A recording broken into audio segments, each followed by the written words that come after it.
But Smitty, there's no way JJ's getting traded. No one's saying he is. Calm down, Bob, but we do have to kick it around because there is a chance it happens, and there's a lot of reasons why. And we're going to draft him right now and see where his ADP is with all the lingering situations going on around JJ. The Fantasy Football Show, Graveyard Edition, Live Draft Edition, Justin Jefferson Edition begins right now. File on in. Live from the FantasyFootballShow.com studios. It's the Fantasy Football Show. Live! Monday through Friday, 8 p.m. Eastern. Smitty is also live whenever news breaks. We're here to discuss several things, ladies and gentlemen. Number one, first and foremost, we're here to talk about JJ, Justin Jefferson. Where could he potentially be playing in 2024 if for whatever reason this thing goes in a direction that a lot of people want to pretend can't happen? Smitty, it's not possible. There's no way JJ's getting traded. You're out of your mind. And I would agree that it's not the most likely scenario to go down. We did a video on this earlier in the day. I thought it'd be great to come in and do a live stream, take some phone calls on this topic while we draft and see where we're drafting JJ, considering we don't know what's going on, who's throwing him the football. Are they trading up to get the number 3 overall pick, the Minnesota Vikings, to land Drake May, or potentially, JD5 ain't gonna slip once he shows and dazzles and everybody says this guy's the number 1 quarterback in the 2024 rookie draft class. But hopefully the Chicago Bears aren't paying attention because we want Caleb to go to Chicago. But we are here to discuss JJ and the likelihood that he's got a rookie quarterback throwing to him in Minnesota in 2024. Is it JJ McCarthy? Will he even last? Probably not, right? JJ McCarthy could go 3. May's the quarterback that could fall a little bit further, like to the Giants pick at number 6. And then if you're waiting till 11, you're taking Penix Jr. or Bo Nix. I really like Penix Jr. But the bigger question is what happens when JJ continues to decline $30 million a year? Because the last report JJ turned down, do I have it on here? No, I don't. It's on this screen right here. The last report JJ turned down was $30 million, and that was in 2023. So there are a lot of people that think he's going to shoot down 31 mil, 32 mil. Some people think he's going to want 34, 35 mil a year. And no one's saying he's not worth it, but what team can pay it? And we keep talking about like what teams could trade for JJ outright and get a complimentary player, a player very close in value, or picks that are very close in value, sum total. It's Arizona Cardinals, because they could surrender the number 4 overall pick and give Marvin Harrison Jr. to the Minnesota Vikings, and then the Vikings draft a young quarterback, and then they groom 2 guys, their contracts line up, everything's parallel. Whereas if you bring in a rookie quarterback, you sign JJ to a big fat contract, can you build around the 2 of them properly? There's very, very good rhyme or reason to why, if you were the Vikings, you would trade JJ to the Cardinals for the number 4 overall pick so you could draft and start over and bring in the next JJ. JJ on a $100 million guaranteed deal that pays $30 million annually, 30 plus mil annually, and is maybe somewhere around 170, 200, whatever the hell the whole deal entails. JJ at that price tag versus a rookie contract Marvin Harrison Jr. You be the judge, because when I kick this around, I get an equal parts no way anyone's trading JJ, and equal parts no way the Cardinals are giving up Marvin Harrison Jr. on a rookie deal for JJ when you got to pay JJ. So there's 2 people on there's 2 viewpoints. Let's switch back over. Underdog Fantasy, the code is Smitty. And the link is right here. There we go. Drop the link in the live chat right there. Let me go ahead and get on over and pin the link in the live stream real quickly. Let me do that as we speak here. Hang on 1 second. Your boy's got to pin the link, and that way you guys can find it. Okay, that link has been pinned. Code Smitty will get you double your first deposit up to $100 on Underdog. So please Click the link. It's pinned. Let's roll. Appreciate you. And let's draft. Let's draft right now. Let's draft right now. Hit the green button on Underdog. If you don't get in this one, just join and get ready so you don't miss the next one. Hit the green button now. There's about a 10-second YouTube delay, or about an 8-second at this point. I'm going to wait a couple seconds. I'm going to hit it. We're all going to go in together. The big board, $10 entry. Boom. Okay? Big board, $10 entry. Do it live. Jump in. Jump in. The draft will be filling up, and then we will be selecting. If you missed this one, just do one right alongside of us. It's not a big deal. Your boy got the number 6 overall pick. I'll be right in line to maybe get JJ. And right now, not knowing where he's going to be, probably Minnesota. Right now, not knowing who's throwing him the football, probably a rookie. 6 is great. I'm okay taking that stab in the dark. So, that's not something I'm concerned about. Okay, so hit me, dial in. Phone lines are open, and we'll be drafting and talking JJ as we draft. The phone line is right here. Call into the show. Call into the show.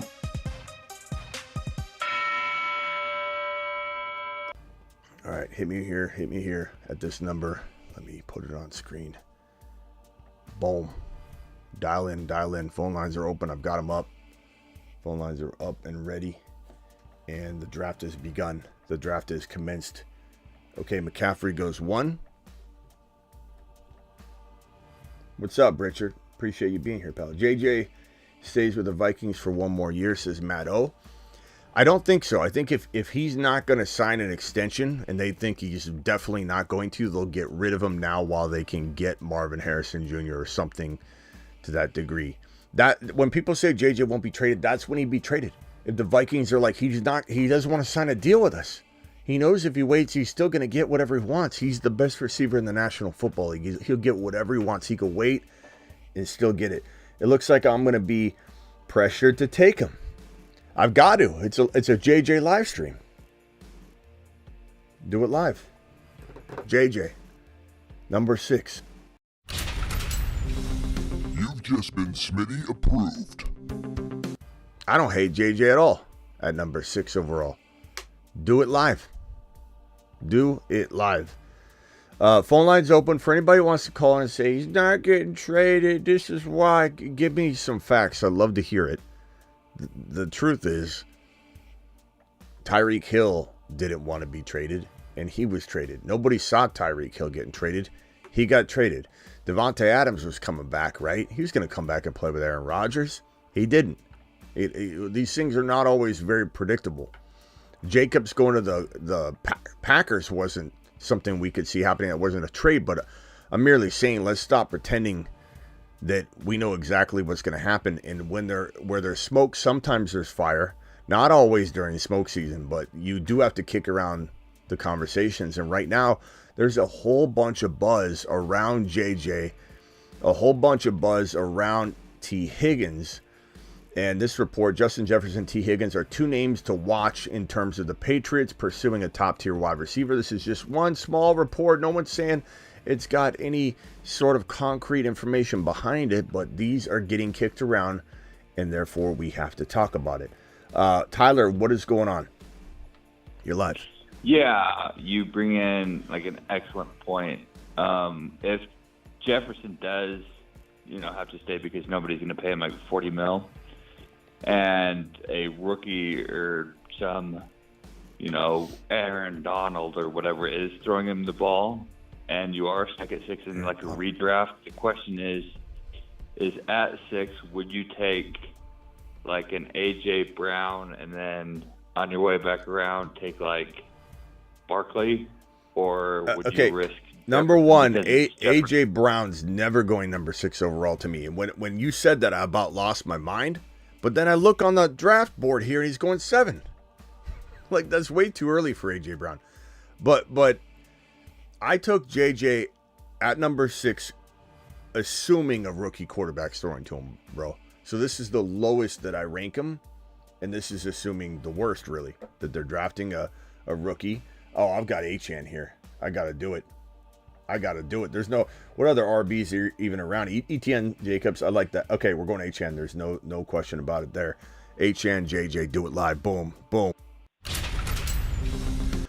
So, I can't believe A.J. Brown went number 7, and his ADP is climbing in well into round 1. I don't know if his ADP is at 7 or if it's like at 8, 9. But no way I'm passing on JJ for A.J. Brown. I like A.J. Brown. I'm not trying to throw shade at him, but he doesn't deserve to be a top 6 overall pick. You know what I mean? Yeah, he doesn't deserve to be in the same like league as Jefferson. But I mean, like if Jefferson is, say, stuck with Aaron Donald. Who's? What do you mean? Like, what do you mean, Aaron? He's not. Aaron Donald doesn't throw. Okay, he's not coming back, especially as a quarterback. I think you mean Sam Darnold. Yeah, sorry, Sam Darnold. Yeah. Sorry. No. Sam Darnold's not throwing the football to him. I think a rookie is. I mean, Sam Darnold could start the year, I suppose, but it's most likely going to be a Penix Jr. or Bo Nix. And I drafted him again. I drafted him here at 6, assuming he's got Bo Nix, Penix Jr., or J.J. McCarthy, or Drake May throwing the football to him. That's my evaluation. Number 6, I'm fine. I'm plenty happy with that. If he gets traded to Cincinnati, he's going 1. You know what I mean? Like, any scenario you give me, like unless it's New England and then they take a rookie, then he probably goes a little later in 6. But if you went to Cincinnati, bro, he's 1. If Herbert gets traded to the Minnesota Vikings for the 11 and 23, so that Harbaugh can draft his quarterback, his college quarterback. I'm not saying it's going to happen. Calm down, Caleb, in the chat. But JJ goes 1. Herbert's throwing to him in Minnesota, he goes 1. Burrow's throwing to him in Cincy, he goes 1. Everywhere else, he goes 6, and I'm happy with it. Yeah. My question is just regarding, like, for the drafts to happen, like, after everything is, like, all the smoke is cleared and, like, you find out that, Jefferson is being thrown to by, like, Zach Wilson. Instead of Herbert, instead of Burrow, instead of... Well, I don't mean to shoot holes in everything you're saying, Tyler, but Zach Wilson... Zach Wilson's not going to be throwing to anybody. But, like, I think your Sam Darnold was a little bit easier to digest. I don't love him, but I don't love Sam Darnold, but I'm putting JJ 6 in the worst case scenario. Like I said, I don't know how much more clear I could be, Tyler. At 6, that's my worst case scenario. That's if he's going through a gauntlet of quarterback carousel situation. You know what I mean? If he goes anywhere else, he's number 1. You know, unless it's a worse situation like New England with the wrong quarterback. You know, what's their offense going to look like? I'd rather have him be in Minnesota where they've proven to want to air it out. You know, we don't know what it's going to be like without Cousins, but they clearly want to throw. New England, I don't know. And New England feels like, I don't know. I don't think it's a better spot. He dropped 1 or 2 spots, but like 6 is my worst case scenario right now. It's a great place to grab her. Clarifying. Yeah, no problem. And Tyler, I didn't mean anything negative by that. I was just no. I mean, I don't know what else I can say. That's what I was just kind of curious on, because I'm trying to learn, like, if Jefferson goes to a bad spot. I know he's like QB proof, but like he's not really going to go to a bad spot though in a trade. Because think about it, who's trading for JJ that can't throw to him? Who's trading for JJ that can't win a Super Bowl or that isn't truly in build mode where they think in a year they're going to be there? Like New England, this report of New England, they're eyeing JJ. New England's not going to pay JJ. That's probably one of the most unlikely landing spots. Now, T. Higgins, I don't think T. Higgins is going to get what he thinks he's going to get. And if he comes to terms with that, maybe that New England could bring him in. But there's no way JJ's playing in New England. They won't pay him. Like, think about this, bro. Not only do you have to pay JJ 30 plus mil a year, and it might be 33, 34, 100 plus million guaranteed. you also have to surrender insane draft capital on top of that. So it is hard to imagine JJ going elsewhere. The Bengals situation makes a ton of sense on paper because the Bengals get JJ. They send T. Higgins and 2 first-rounders, one being the 18, the other being the future first-rounder for JJ. Such an intriguing trade that most people will say it's too much. The Bengals are giving up too much.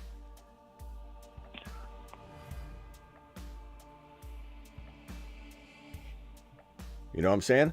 That's like, interesting. too much. They're giving up too much. That's what everybody says. Too much. Can't give up T. Higgins, the 18 overall, and a future first rounder. I say do it, and I say do it right now. The Bengals are winning a Super Bowl in the next 2 years. One Super Bowl at least in the next 2 years if they bring JJ in. And I'd be more than willing to restructure Joe Burrow. Joe Burrow would be more than willing to restructure to get JJ in the fold. They might have a problem with paying Chase, what he wants next, but they'll worry about that later. And, well, I think Chase would restructure to play with his college buddy. Yeah. But by the way, look at this team I'm building here. JJ at number 6, Devon Achane at 19, Sam Laporta at 30, Patrick Mahomes at 43. Thanks again for clarifying. I'll let you go. Tyler, I appreciate you calling anytime. I always enjoy your calls, pal. Bye. Tyler to the moon. Marsman Rock Out is in the mother freaking building. Marsman Rock Out, what can I do for you? Yeah, what do you think about JJ going to Buffalo? I don't know how that would work, but it seems like a good idea. He could go there. I love it. It would be, and I've said this before, I don't know if you heard the stream on it, but if they got rid of Diggs, which right now it sounds like they're not gonna, but crazier things happen, bro. One locker room blow up, one off season, I'd say off the field, but off season blow up. One diva interview by Diggs. Diggs could tomorrow be like, I'm not coming, to camp, or it could be anything, right? So like if he was to verbalize that now to initiate a trade, because initiating a trade or requesting a trade before the NFL draft is the key for a player getting exactly what they want or where they want to go. All right, hold on one second. I'm on the clock. Kenneth Walker. I don't mind that value right now. Rome. Jeez.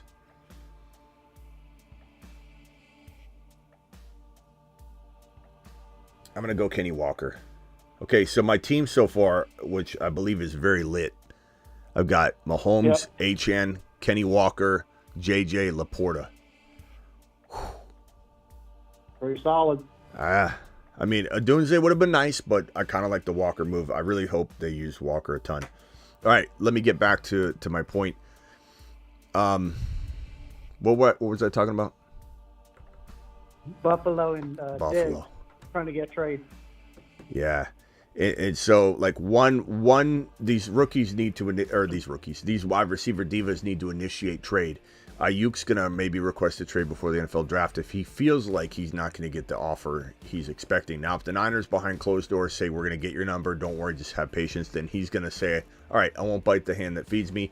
But the current mood we have right now is that he's poking the bear. He's tweeting other head coaches, Tomlin, and creating little problems, little fires, little pressures. He put pressure on the Niners. So if that changes and he dials it all back and we feel the vibe that he knows he's going to get paid, then he'll stop. But these receivers need to request a trade. It doesn't mean they're getting traded. Doesn't mean they're necessarily demanding it. They're requesting it. Because they want to have offers come in, right? They want to seek out a trade, find out what their value is, and then from there, they can pressure, their current team to say, look, my market is big. The teams oftentimes accept this if they think the market won't be there, and they send the wide receiver, running back, quarterback out when they request a trade. They come back begging, crawling back for their original deal, and then they make a tweak to it. Like, you give me Skittles every Friday, big box of Skittles, and I'll do it. I'll shake on it. They want something, but they come back and they take their original offer or whatever. I think my whole point is if Diggs does get released, or they're moving, they're making room for some move, right? They're freeing up a bunch of cap. If Diggs gets released or traded, this would be, even if he didn't really, but you need to free up that money. This would be the most amazing fantasy football move that I could possibly imagine. Even more so than going to Cincy. Like, JJ going to Cincy would make Burrow a fantasy football lord. You know, like his value would go through the roof. But what would Chase's value be? What would JJ's value be? We'd be a little bit in flux on what do we do there. We love it. We're kind of excited about it, but we don't really know what to do. If Chase stays in Cincy, then, you know, without JJ, that's great. Burrow's still going to the moon. Chase is going to the moon. JJ catching footballs from Josh Allen would be insane. All right, hold on. I'm on the clock here. If he went to Cincy, who's taking the pay cut?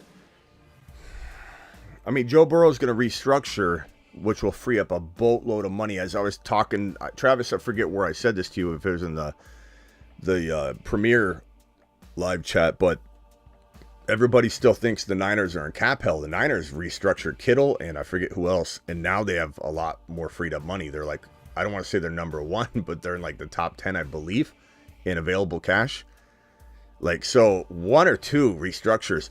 That's why the cap is dangerous to talk about, because unless you're an attorney, unless you're a statistician, you know, you like there's so many things that like can pop out of nowhere, and you're really relying on the information you hear and digesting it.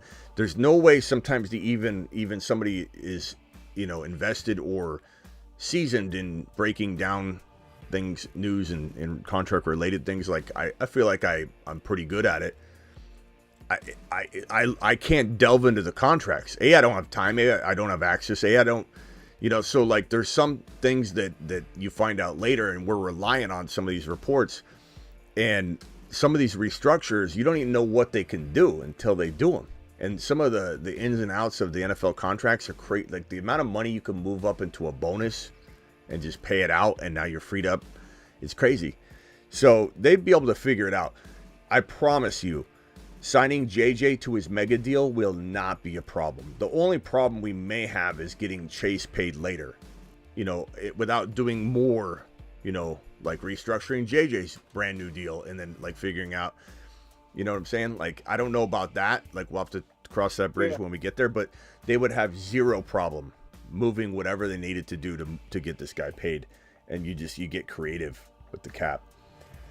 Real quickly, let me ask you boys a question. Do I go Addison, Hopkins, or Ramondre? I kind of wouldn't mind a receiver, I guess. I got Mahomes, Achane, Kenneth Walker, JJ, JSN, and Laporta. Quick. Addison. All right. One Addison. I like that. All right, Travis, you're live. What do you think?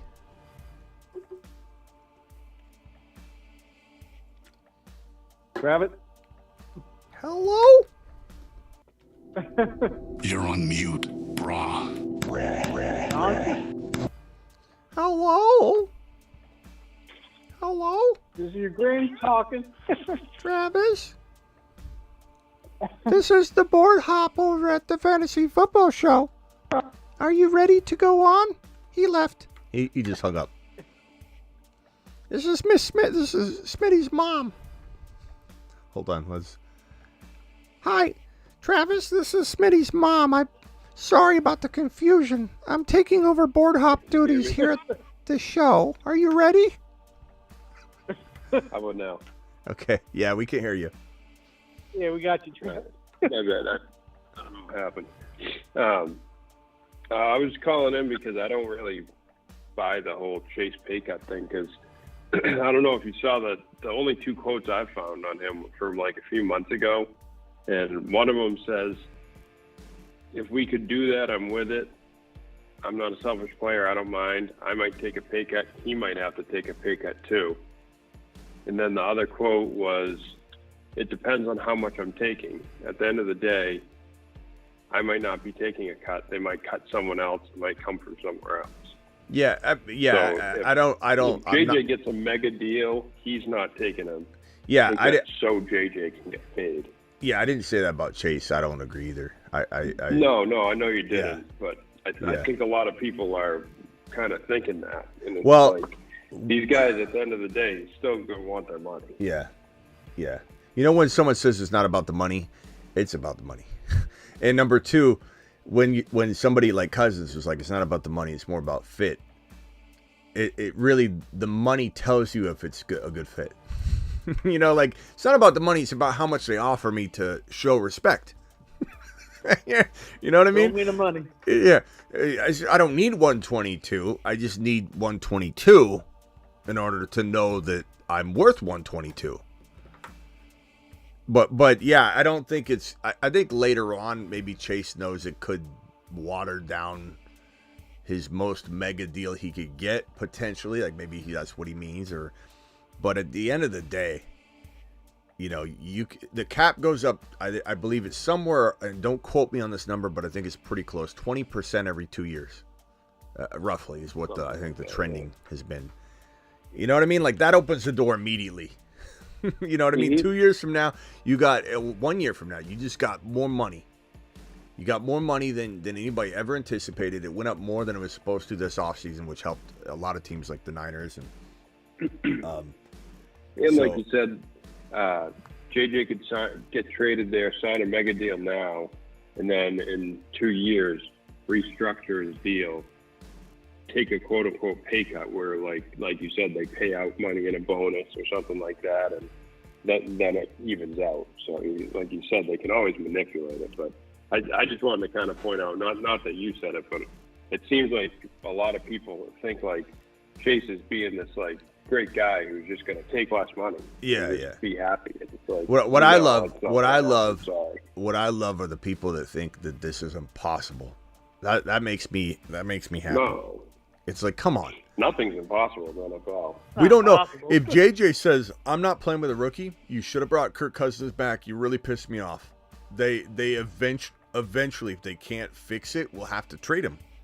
Because they can't go down a road of building when JJ's refusing to sign his deal. And you don't know. I mean, at the end of the day, he probably would sign the deal. Here, real quickly, my team is Patrick Mahomes, Devon Achane, Kenneth Walker, JJ, JSN, Jordan Addison, Jamison Williams, and Sam Laporta. I like it. That's explosive. Yeah. Like at the end of the day, does he want to risk getting hurt, not have his mega deal? It is really about money, but like you don't really know how, like as a team, if a guy's like, I'm going to actually play this out, and you got to call his bluff to find out if you're building right. It comes down to what are the alternatives. That's really what it is. There's no way the Vikings are trading JJ until they have an offer they can't refuse. Like, that's how simple it is. When someone walks into this live stream and in the comments says, there's no way he's getting traded, or Ayuk, same thing. Niner fans can't even fathom it. They can't even think about it.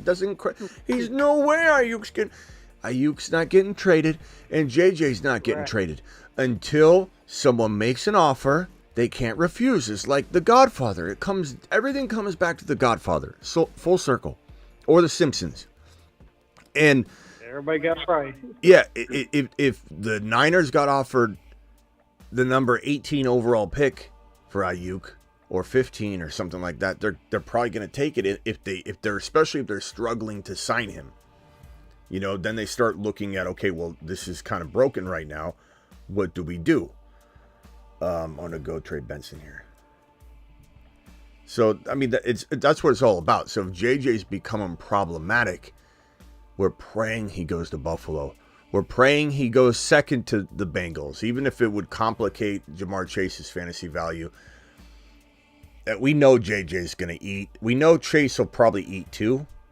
And it'll probably be the most crazy, like, value bump to a quarterback we've ever seen. Like, where's Burrow go tomorrow morning if this trade happened right now? It got announced right now. JJ's going to... 4. Would he climb higher than round 4? I kind of... What round Third did round. Yeah, I bet people start taking him in the third. Third. I mean, people for sure, because people are going to be so pumped for that. That might be where he starts out. And then he starts kind of creeping up. Because, I mean, if Joe Burrow had JJ and Chase to throw to, there's a second round. There's a number one overall quarterback taken argument immediately. And there will be a lot of people who will be like, I didn't like Burrow. I kept talking trash about him all offseason, so I'm going to be a negative Noah and say it won't do anything. Like there'll be about 2 out of every 15 people that think like that, probably just because they've been talking so much. That's the one thing that I try and teach everybody is adjust and adapt. What did I say?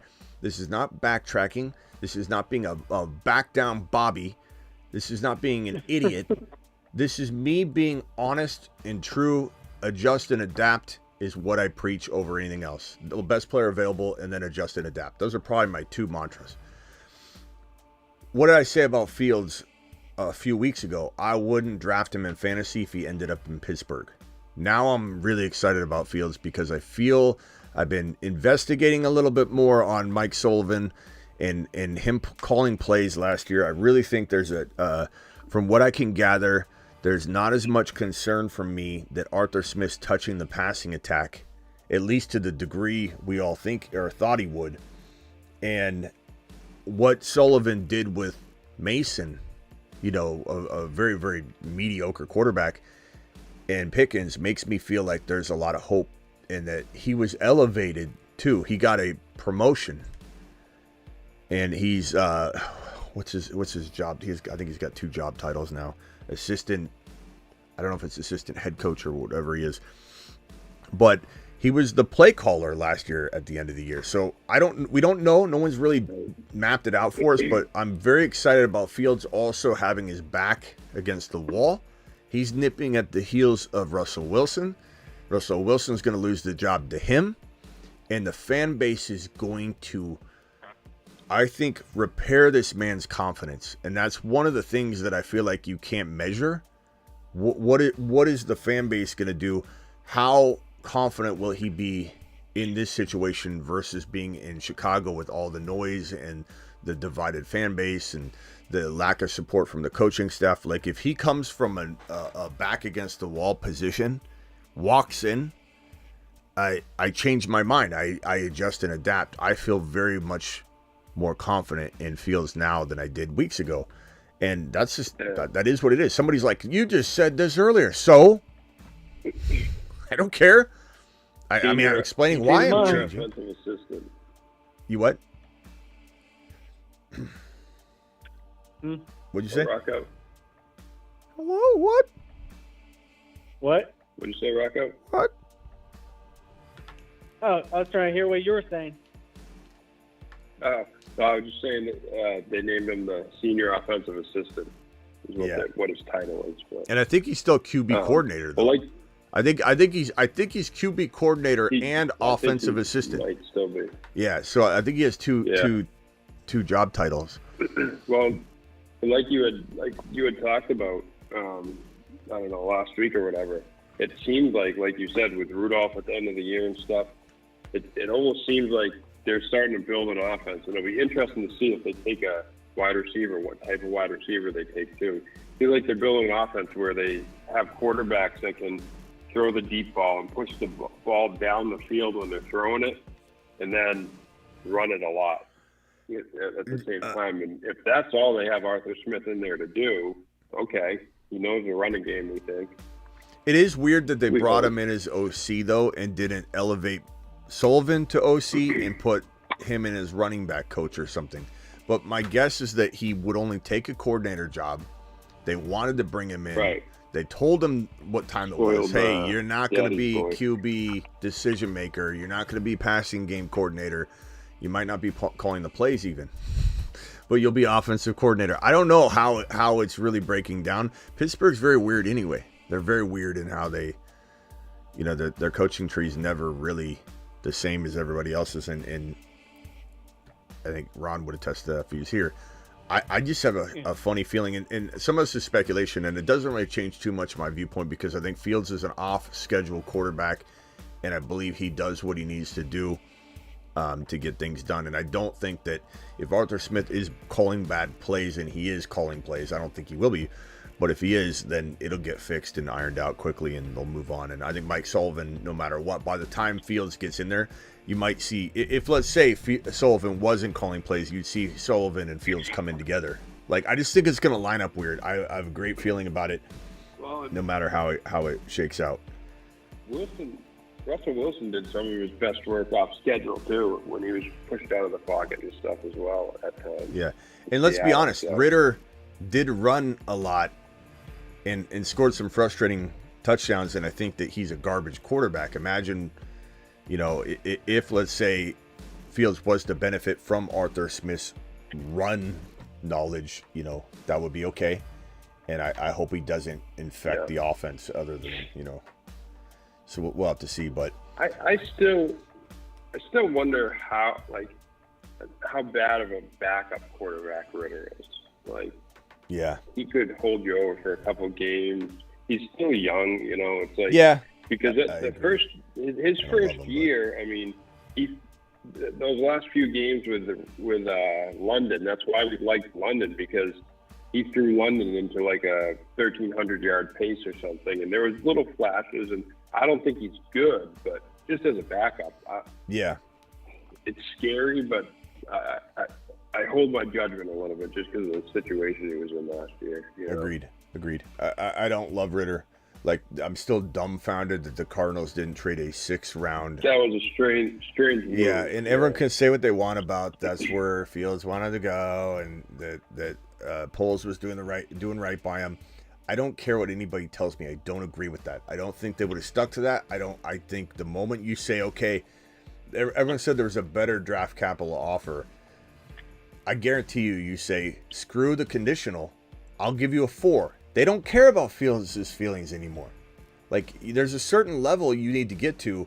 There's no way they turned down an amazing offer. They turned down garbage. It was like, do you want a warm ham sandwich or a cold one? And they said, the warm one's better, but if Fields wants the cold one, give it to him. Like, that's what they did for Fields. Everybody's calmed down with this whole, like, Poles did the right thing. Poles didn't do nothing. Give me that. If that's what the people that love Poles, if they're saying that to make it sound like, oh, he's good because of that, well, that's the wrong thing to do. You don't want your GM doing that.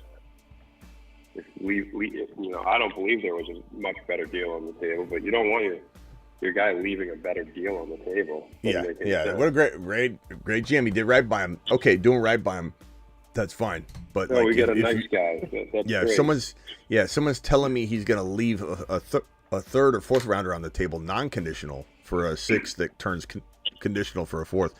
That's not Mr. Nice Guy just screwed your team. Everyone defended Poles all the time. It's crazy. But I do believe that the Cardinals should have. What I was trying to say was the Cardinals trading Rondell Moore for Ritter versus keeping Rondell, who may or may not, who knows what he does, and then using a 4th rounder. And a 4th rounder to go get Justin Fields is absolutely crazy, especially when you consider how close Fields and Kyler kind of, you could almost plug and play that to a degree, and that's perfect for the Cardinals.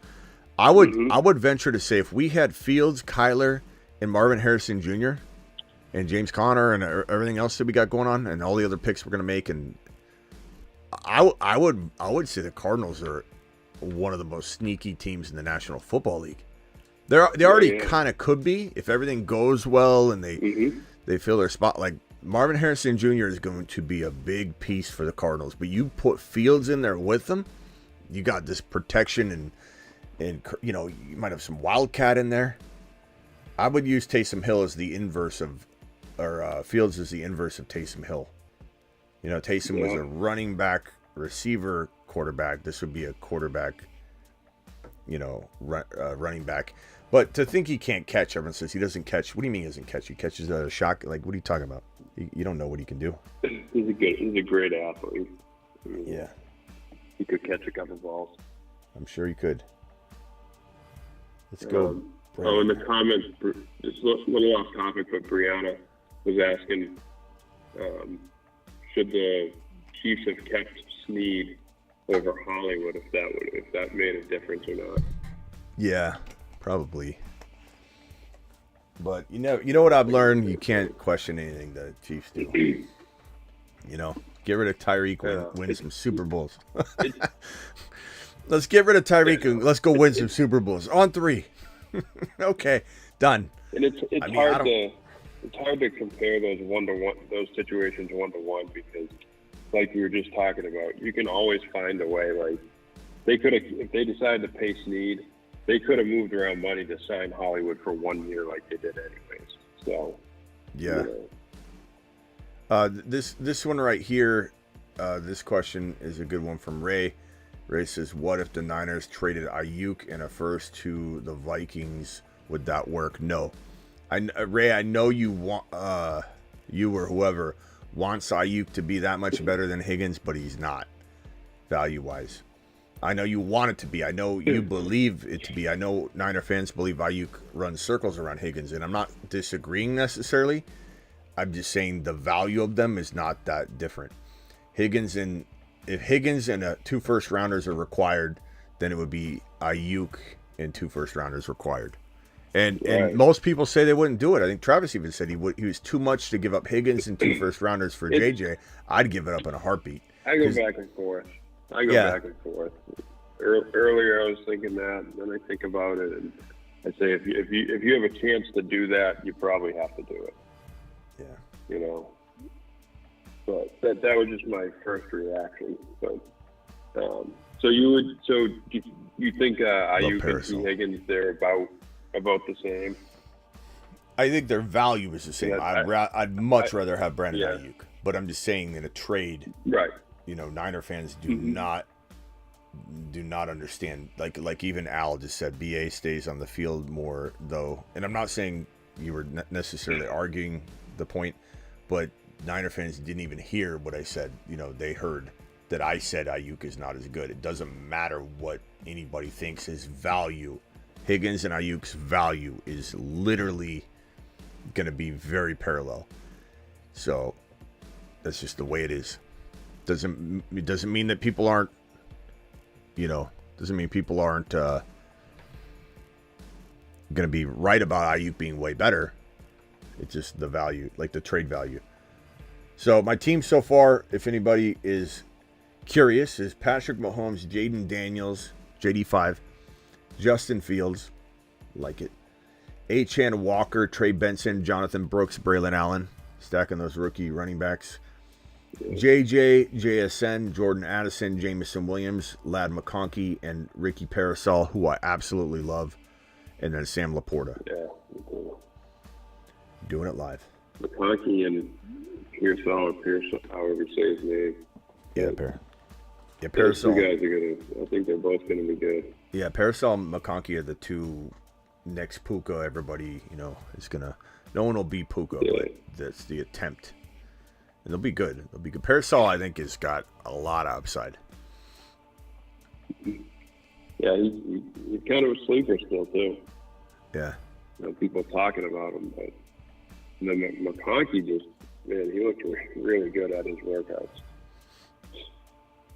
Yeah, they'll be tomorrow morning or later tonight. They're usually comments that come after the live stream more so than anything, but we're going to see tons of JJ's not getting traded. This is Steve from accounting. He's not getting traded. Again, I can't repeat it enough for the Niner fans in here and for the Viking fans, or the Ayuk not getting traded believers and the JJ's not getting traded believers. None of it matters what you think. None of what I think matters either. What matters is, does the team, in a disgruntled situation like Ayuk kind of is in and JJ might be in, does the team receive an offer they can't refuse? That's all that matters. Nothing else matters. You can say what you want. You can pretend what you want. You could speak whatever you want. Try and speak it into existence. But nothing matters. That is the only thing that matters. Bucky Irving, I'm gonna keep going rookies. The temptation of the Vikings to not move on from JJ himself, but to have that completely fresh start on the books in terms of contracts and money. Now that they've finally cut the cord with Kirk, which it seemed like they were 1 foot in, 1 foot out forever. And like you said, especially if they were, could get a very good receiver to replace them, like that to be able to have a QB and an elite wide receiver both on a rookie deal, these GMs and coaches like that. And as much as it sounds crazy to some of us to think, well, why don't you just keep JJ? These teams don't think the same as we do a lot of the time. Tex says JJ is not going to be a Bengal. The NFL won't let it happen. Tex, should I just end the live stream now? Should I just kind of play it cool and like in a couple hours delete it? Or what should I do, Tex? Wasted a bunch of time. I'm sorry, guys. Yeah. I didn't know that. Got to do better.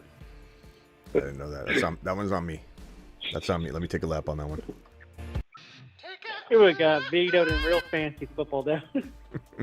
I mean, I don't think it get pulled off. I mean, it depends on your commissioner, but Higgins and 2 first rounders depends on if it's a 1.1. One of them is the 18 overall. That ain't gonna fly. They're like, no, this is bull. I think that's why I like the one's arbitrary. You don't know what it is yet. The other one's 18 overall. We know what it is, and I don't think this pick is wrong button. But go on over to thefantasyfootballshow.com while you're there. Get your lifetime membership to my content, my rankings, bold predictions, trade calculators. But this 18, that's not high enough for me. I already know one of them is not. It's not a horrible pick, but it's not a great pick. It's right smack in the middle of the draft. I don't want that pick. And any future picks aren't going to be very high. They're going to be a good team. Yeah. So I personally I wouldn't even do the deal. I wouldn't trade JJ personally, but again, it comes down to man, I'm going to time out here. I just had to grab somebody to craft. What's my team look like? What's my depth? Hold on, let me just check. I got 3 QBs. I've got 2 tight ends. I've got plenty of RBs. I could use a receiver or 2. Okay. Go ahead, Travis. I'm sorry.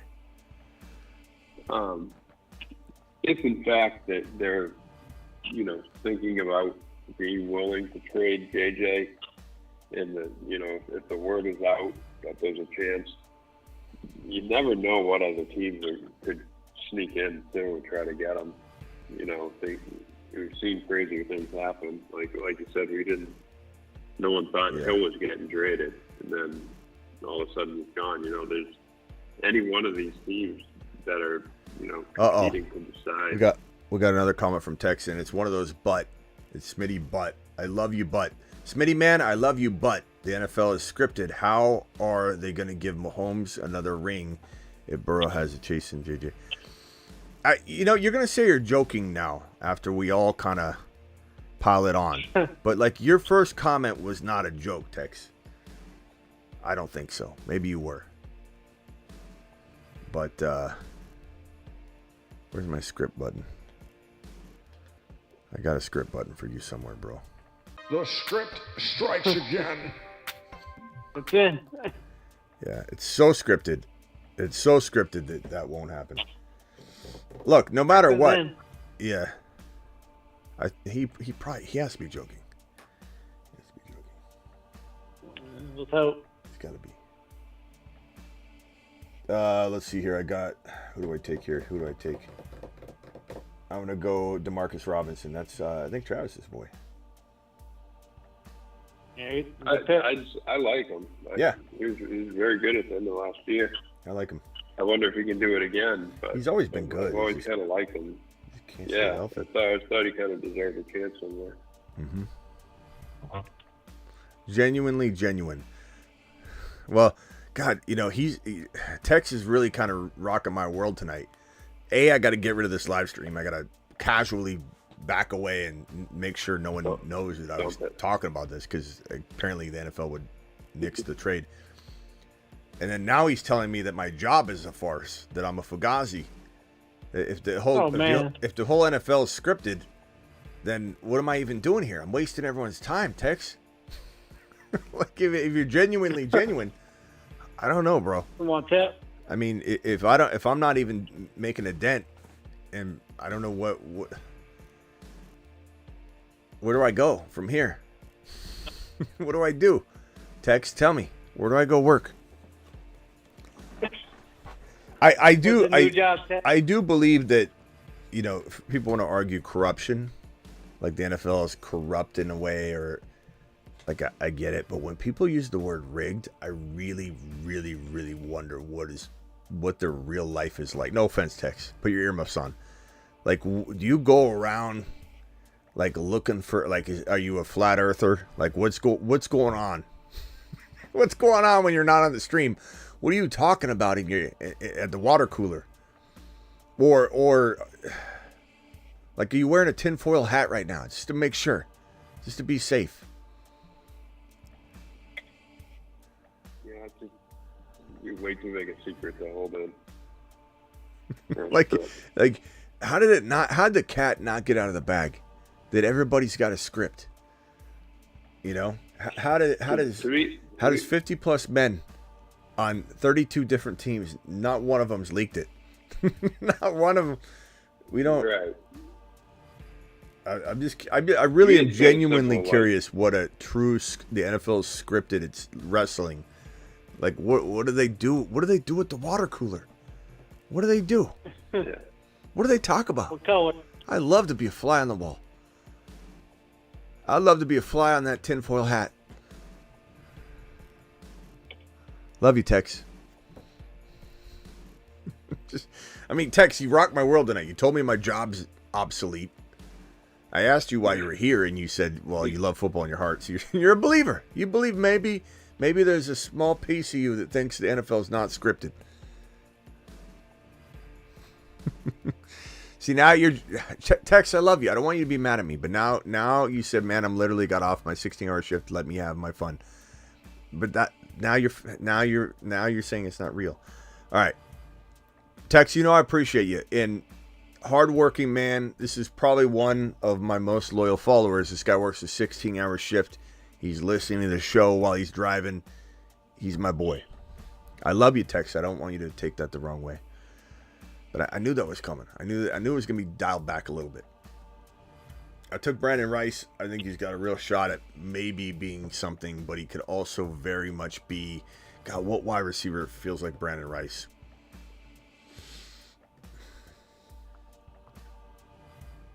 Like all hype. Pedigree. It's Jerry Rice's son, for anybody that doesn't know. Looks really good. Looks really good, to be honest. He looks really quick.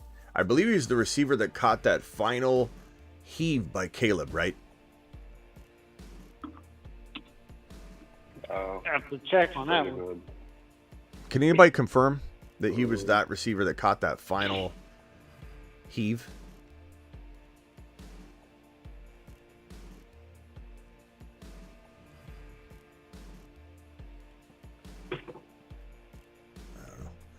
Travis, someone's talking to you there. What about Luke McCaffrey? I do like Luke McCaffrey. Maybe, yeah, he's not bad. But you're trying to say like the example of... No, I'm saying somebody we've already talked about, like, and said, oh, this guy could be good, and then he's not. I'd maybe say...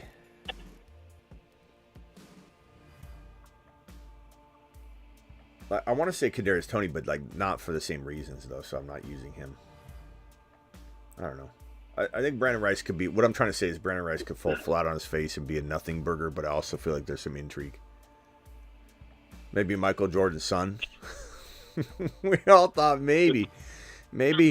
I'll be honest with you. I bought Michael Jordan's son's domain name when I was... God, I want to say I was like 20, mid-20s. Early 20s. when domain names were like $50 to $100 to buy or whatever the hell it was. It was very hard to get. They weren't just available with the snap of a finger. Like you had to actually... There weren't a lot of... there weren't a lot of places to buy them yet. And I bought Michael Jordan's son's full name. I'm like, this guy, he wasn't even like really, I think he was going into high school or something. And I didn't know. I thought it was a good investment. Somebody said he was the guy to catch that pass. Yeah, so like he's got a lot of intrigue. We'll go Luke McCaffrey here. Wait. You know, I might need it. I might need another tight end. Let's go Zach Ertz. I don't know. If he stays healthy.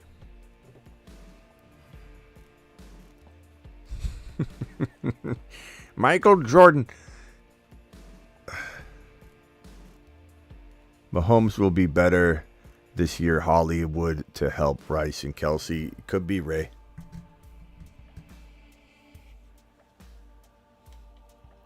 Tex says, "Who knows? Maybe the Earth is flat."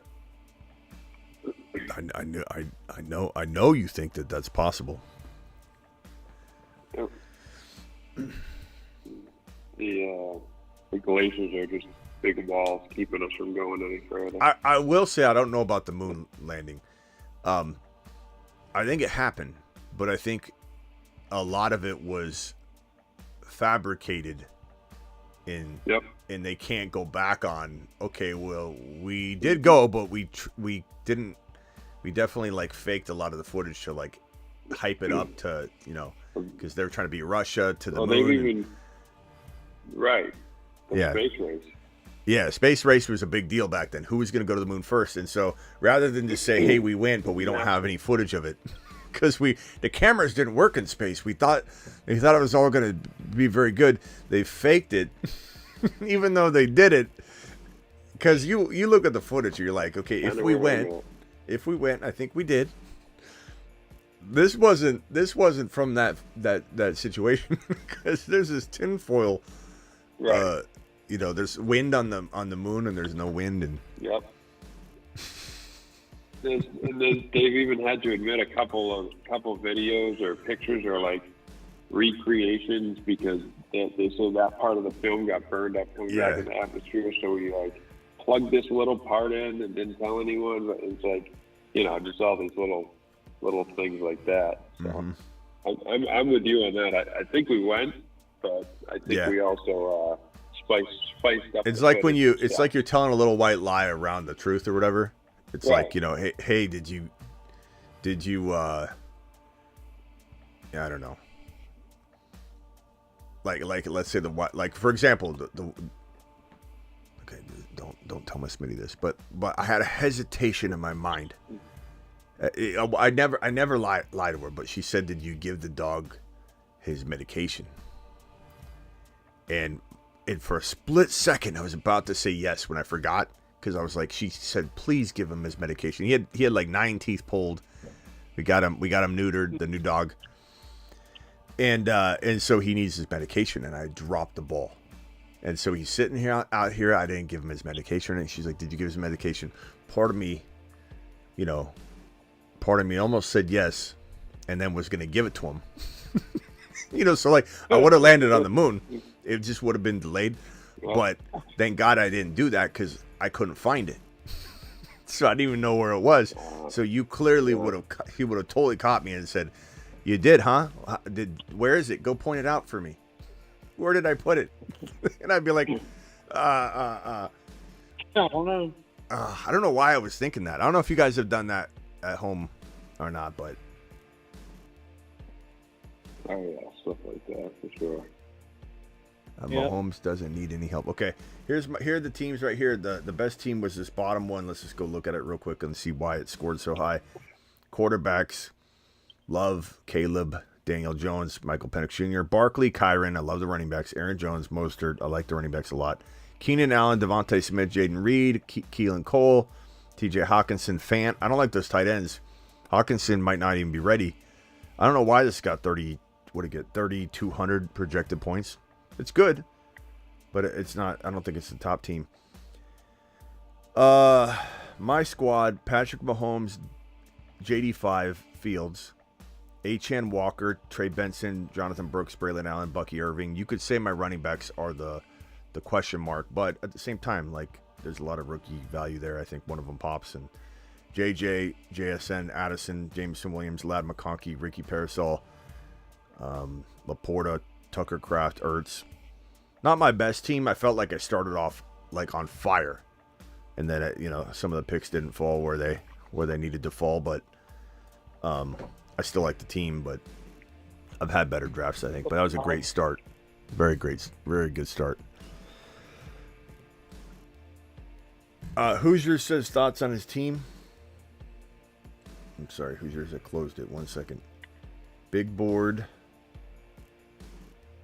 I think especially in these drafts, when you get 20 picks, it's smart to take 3 tight ends. I mean, I like taking 3 tight ends all the time anyway, but it's easy to get burned at tight end. Josh Allen, Baker, Brissett. Okay, I like that. Bijan, Javonte, Devin Singletary, Brian Robinson. That could work out, but your running back too could be problematic, or you could be okay if there's a surprise in Singletary or Javonte. And I like Singletary, but I don't know what he'll do. I kind of like him a little bit. Ayuk, Higgins, Chris Godwin, Curtis Samuel, pretty solid. Trey McBride and Dalton Kincaid, I love. So you did good, Hoosiers. I like it. It's funny you got Ayuk and Higgins, two guys who were talking about it. To wrap this up, oh God, we got Ethan, the negative, on the phone. He's been sitting there for, how long you been there? Like 20, 30 minutes? Wow. I've been watching the show anyway, so. Okay. And, sorry, bro. Pretty positive guy for being on the phone that long. What can I do for you? What did you think of, and I'm not saying to draft him, but keep an eye on him, like this year's like Ty Chandler or Zamir White.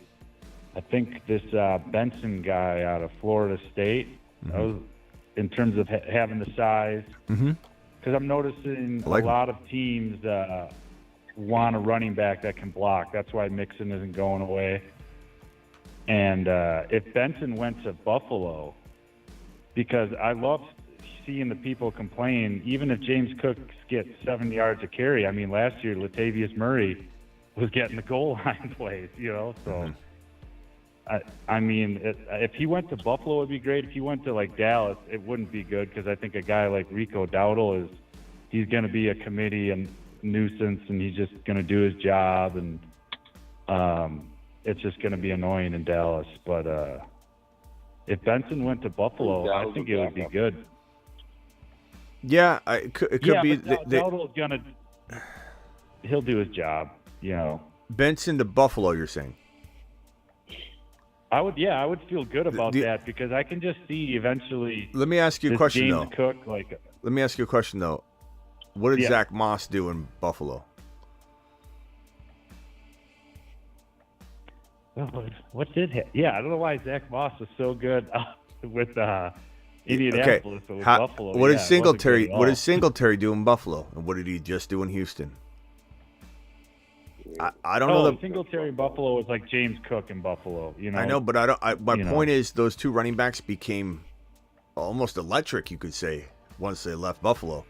I don't know that Buffalo's as good of a. I think it feels like a great landing spot for whatever reason. Because the offense is great, the touchdown opportunities should be plentiful. But at the end of the day, Buffalo is not a good landing spot, time and time and time again. And there's always an excuse for it. Well, James Cook, he got cooking. If next year they're going to be consistent with him. Really? Are they? I mean, Buffalo's run game is the short pass. That is their run. I don't know. And they don't trust and Cook to block for pass blocking. I do agree with you, though, Ethan. I think Trey Benson's got a lot of appeal, but I don't want to say the problem, because if he goes somewhere great, then he's going to be great. It's landing spot. There's really no difference between Trey Benson, Braylon Allen, Jalen Wright, even though Jalen Wright's my favorite, and Braylon Allen's kind of tied with him as my favorite. There's no difference between Corum. Is Jalen a Tennessee guy? Yeah, hold on one second. There's no difference between Corum, Braylon Allen, Jalen Wright, Trey Benson, even Bucky Irving, all those guys lumped together, because like landing spot will make one of them better than the rest of them, like instantly. And so, I agree with you. If Trey Benson did land in the right spot, I would be all over it. The Corum guy, though, he looks like I feel like he's going to have too much hype around him, and I don't even like him as much as Benson. Well, he is a guy I've said that I don't think does well unless he lands with Harbaugh in LAC. But even if he did land in Harbaugh's territory there, like, it's going to be a running back by committee. I think he could do really well. I mean, Corum was in a running back by committee, and he still blew up. They'll run the ball enough, but I think that Corum needs to go like to Dallas to be the workhorse or go to the Chargers. Past that, I think he gets drafted in a committee. But again, I can't be certain that Corum's not the number one rookie running back because landing spot will tell us which one is. This is not one of those things where we can cement in like Marvin Harrison Jr., no matter what, it's going to be amazing. Dunze, almost no matter what, at least in time, will be amazing. He'll be top 10. Neighbors, probably same thing. So you got 3 wide receivers that it doesn't even matter where they go. Their 2024 value could be a little bit affected, I guess, by where they go. But the running backs, we have to wait. It's the one that lands in the best spot is the best running back. And I've never really had that in my... I shouldn't say never, but I can't remember... Quite honestly, the last time this has happened in my 20 plus years of doing this professionally, I've always felt very strongly about 1 or 2, sometimes 3, but 1 or 2 running backs. And people would come at me left and right and say, what if Breece Hall goes to a bad location? What if Jahmyr Gibbs goes to a bad location? What if Bijan goes to a bad location? Which technically he did last year, but that's going to be remedied. That's going to be remedied in 2024. Yeah. Okay. But bottom line is, I can't remember the last time I felt this way about the RBs, where I'm like, I have my favorites, but literally you can put my favorite in a trash can or in the toilet and flush the toilet and say, bye-bye, you're not going to be good. I've never felt that way in a long time about the RBs. This RB class is very bland. But a bland running back could still become near elite in an elite situation. So Trey Benson goes. Let's say Trey Benson goes to the Cowboys, or Braylon Allen goes to the Cowboys, or Jalen Wright goes to the Cowboys, and I can pretty much assure you that the Cowboys are going to have the most attractive rookie running back. I feel pretty confident about that. Everyone else is going to want him then too. Everyone else is going to be, yes. But Rico Dowdle, I think he'll do fine. I'm not saying he'll be the guy, but he'll be a nuisance, Rico. You don't think he'll be a nuisance? No. I don't know. Maybe, but Dowdle, I doubt. He's a solid backup. Yeah, I doubt him. Dowdle. I don't know. Oh, I doubt will be very good. Ethan. With I doubt him. Tajay Spears. Now, granted, the Pollard stuff has changed things a bit, but before that, I had him as a handcuff last year, and I liked him, because I was ready, if an injury would have happened to Henry. But you actually talked me out of him when you were trying to talk me into him, because you're going through all these knee injuries.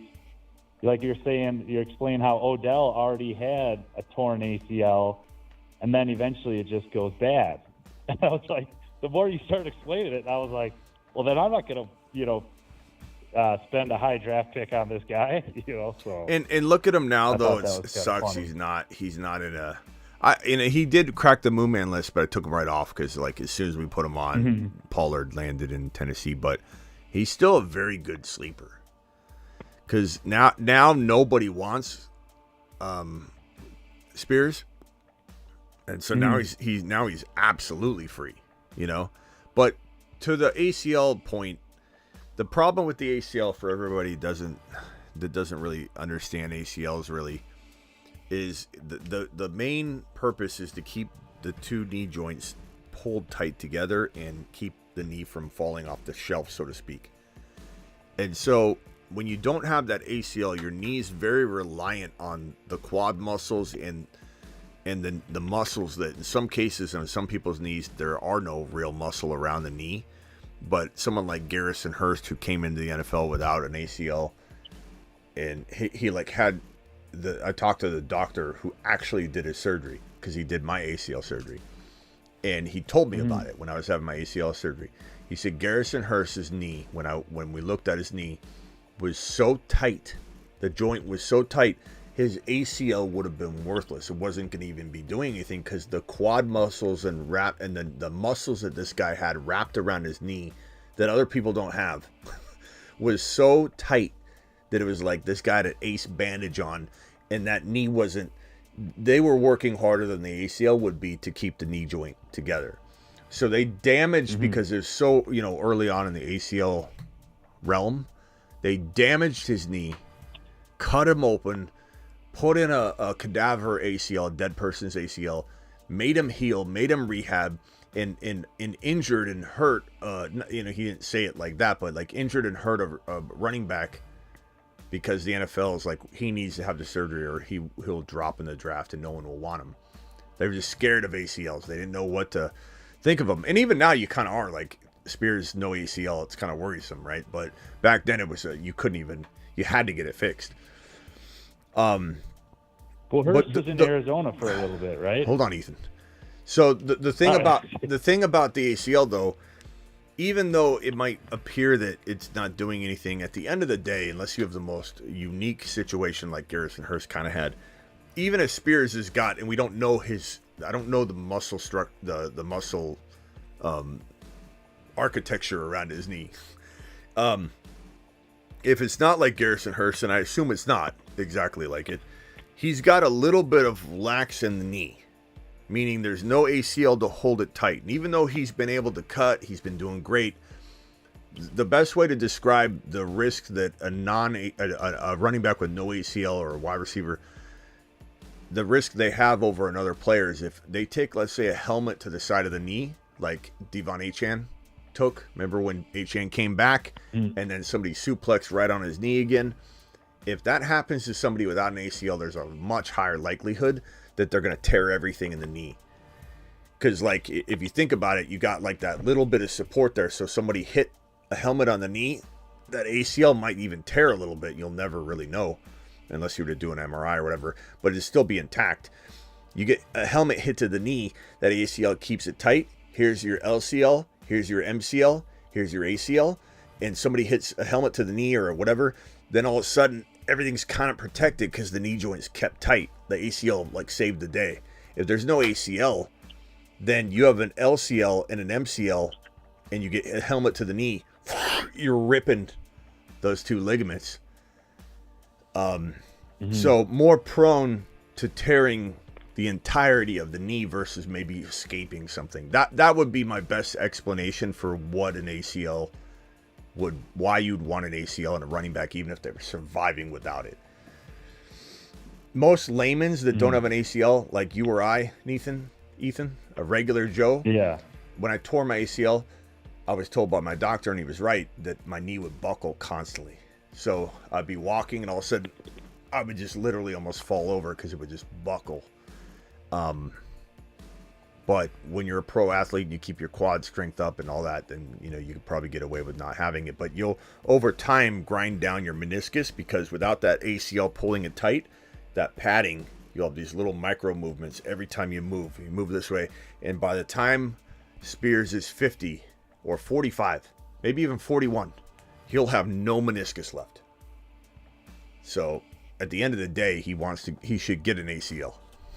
It will prevent a total knee replacement need later, because he will need one. Go ahead, Ethan. I'm sorry. Oh no, yeah, it's just interesting, and it was just funny. Like you're promoting him as a mood man, and you're saying all this stuff, and I'm like, ugh, maybe I don't want him. But now he's free, so I'm actually kind of more interested. It's not from a dynasty take, though. The Moon Man edition was from a redraft. But, could he be on... you know what? Why isn't he a midseason monster? Yeah, he definitely could. What do you think? Travis? Because rock you remember out? the goal line Pollard thing? The Pollard thing with the goal line, when you brought up that play, it might be over. We don't know. Right, because if Pollard just looks like he did last year, Spears is running away with that job. Let's make Spears a midseason monster, and let's do it live right now. We're live. Sure. Now, Braylon Allen's on here. I haven't hit this button in a while. I'm not going to... I don't know if I want to take him off. I think that's still pretty good. I just, without a landing spot, I am kind of throwing darts at the wall with the rookie running back. So I'm going to put Spears here for now. I'm not going to take Allen off, but I wouldn't be shocked if I had to move him off. Is Braylon Allen making you think, Ron Dane, A.J. Dillon at all, maybe? Yeah. I mean, a little bit of Brandon Jacobs, if you guys remember him. That would be good. Well, but he wasn't good fantasy, was he? He was just for a little bit he was. He wasn't like a monster his whole career or anything. But there's moments where you're like, this guy's going to be great. So Spears, we'll put Spears on here. Spears is a mid-season monster. I feel pretty confident about this one. I think that this looks pretty good. I think he fits the bill. Mm-hmm. So let's put him on here. Let's run this back one more time like we mean it. I give you a mid-season monster. His name is Tajay Spears. He even flipped in there. Potatoes. Yeah. Get it? Anything else, boys? Ethan, you got anything else before I kick you off the phone line, pal? Oh, no. With the conspiracy stuff with the videos, I've watched that one guy. A lot of it is just bad football. He's seen bad angles, or he's seen Preston Smith for the Packers being lazy, not chasing down a play. No. Whenever anyone talks about it's scripted, and there's guys online that'll show, look at this, and it'll be a guy just taking the play off. That one Pat Mahomes play was weird, where that guy ran right by him. It was but. Even so, my argument to any the NFL scripted, truther would just be you need to reword it. The NFL is not scripted. Scripted means there's a script that everybody's getting and reading, and they're going through a read through, and they're going to act it out. People need to understand what they're saying. If you're going to say that the NFL is corrupted, and that players like Ridley, what Ridley did, or a ref in the past in sports, NFL, whatever, they could be, they're a human being. They could be compromised 100%. Do I know where the compromises are? No, I'm not saying I identified anything or I suspect this or that. But is there a player in the NFL in the last 10 years that got paid a large sum of money to do something? I don't know. I would not put it past, a player or a the referee. Holding calls are a little bit suspect for the Super Bowl, the way but even that, But even that, don't you think somebody would have leaked it at some point? Because think about how people don't get taken care of, and then they let it out of the bag. Everyone would have to be taken care of on such a high level, without any mistakes or upset feelings or anything, that we are not hearing that the NFL is the ones paying referee. We've heard of a ref being bought, right? But we've never heard any sort of evidence that the NFL or Roger Goodell is buying the refs off to do this or that. So it's weird to me that everybody thinks that this wouldn't get out. The refs are paid and told by the NFL or Roger Goodell, hey, don't call any holding penalties on the Niners. Or I'm sorry, on the Kansas City Chiefs, but call it on the Niners. And on top of that, remember that touchback, I think is what I'm trying to remember. That touchback. Who was it that scored and then fumbled it in the end zone? Was it Rice? Remember, it was in the third or fourth quarter. The Chiefs fumbled the ball into the end zone, gave the Niners a shot again. Yeah, I think it was Rice. I think it was Rice, yeah. Do you think the refs wouldn't let that go? That was one where I said, okay, if things are not scripted, but very corrupt, there's no way they're going to call this a touchback and give the Niners the football back. And they did. That right there proved to me, no one could come away from the Super Bowl saying, oh, this Super Bowl was totally the refs. That was a huge move. You could have easily just flipped the switch on and said, no, that was a touchdown. Well, Smitty, let me ask you this. Is it wrong if Shanahan goes up to a ref and says, hey, Juszczyk's going to release, and he's going to get held right here, and then that happens, is that wrong? Because he kind of did that with the Dallas game where he said, hey, the one guy's holding our lineman, keeping him from going to the second level, and then they called a legitimate penalty. But that's kind of good coaching. I don't know. I know that happens. Where Shanahan is literally talking to the refs saying, this is what's going to happen, this holding penalty, and then it happens, and they call it. So, I mean, crappy coaches don't do that because they're a little clueless. But. Yeah, I don't know, bro. There's so many things that we could say that I don't know. Oh, do you remember with basketball when it was like the Lakers, when they were going to blow out a team in the playoffs, the Lakers would still win, but they would sometimes kind of keep the games close till the fourth quarter, kind of like NBA Jam used to be like that. And then I found out as an adult they had computer assist, and I was like, oh, that's why the games were always close. Yeah, that's what you think. That's what you think's happening in the NFL. Yeah. All right. I don't know. All right, Ethan. Well, have a good one, Smitty. All right, later, bro. Bye. Yeah, everybody, all we heard was cry, Eagles, cry, Eagles, cry, right? And then every fan base is going to cry about holding at the end of it all. Well, and I think I saw something too where the Chiefs do have less holdings called on them in the playoffs, but the number of holdings called, like specifically in the Super Bowl, is way lower than average too. Like the refs seem to let things go a lot more. Yeah, and to be honest with you, no one saw them during the game. Some of these that people are like calling out on new angles that they have. So like that's what the refs are seeing too. Like they didn't see it. Like they're obviously doing a very good job of hiding it.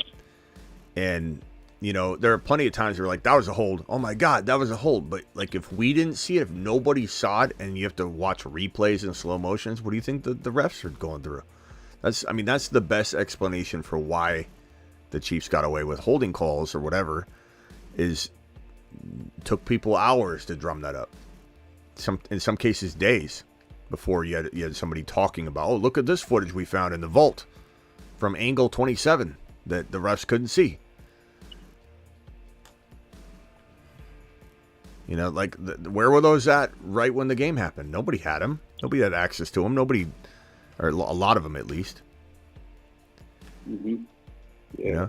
I don't hear anybody saying there's a magnet on the ball that popped off the defender's head and went right into Brandon Ayuk's arm. I mean, I'm sure if that happened the other way, everybody'd be like, oh my God, this football is a drone.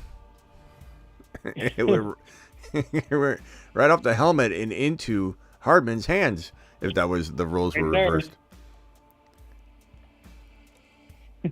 and like video game. Yeah, like Matto said, you could call holding on like almost every play. All right. Hey, anything else, boys? Yeah, actually, Matto was asking earlier. What would you say Fields is worth in terms of like a draft pick in a super flex league? Like if you were gonna super flex, I was gonna say like I just drafted him in this draft, and where did he go? I took him at 144 overall. QB. Well, hold on. So QB 20. So QB 20. Yeah. So in my assessment in a super. He's saying though, like if he was going to trade for him, or if he was going to, or if you're trading away, what do you want in return? So QB 20 in a super flex will put him around. God, QB 20. That seems even high though, because he's the backup. I think he gets the starting job eventually, but I'd probably say.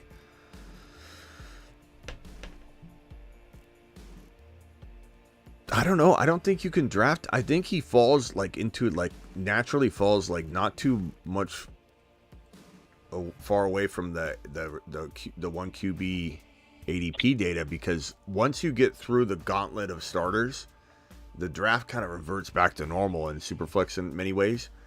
And there certainly are more quarterbacks taken by like round 4 or 5, but once you get through the list of like big name guys, everybody races to grab wide receivers, running backs, tight ends in like rounds 3, 4, 5.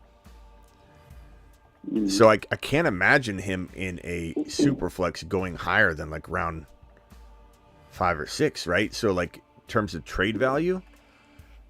He's trying to trade for Fields. So yeah, I wonder what he should offer. I guess you could look at it and say,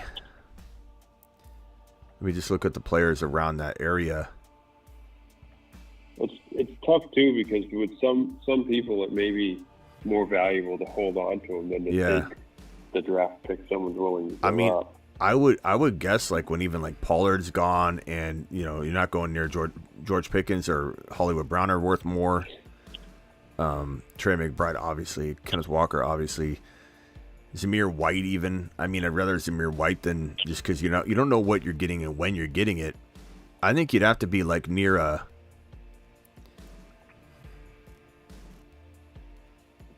Singletary.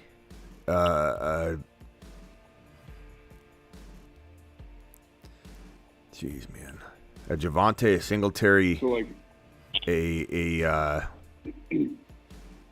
Deontay. So what round draft pick would you, I don't know. I don't know. I don't know. Draft pick? I don't know.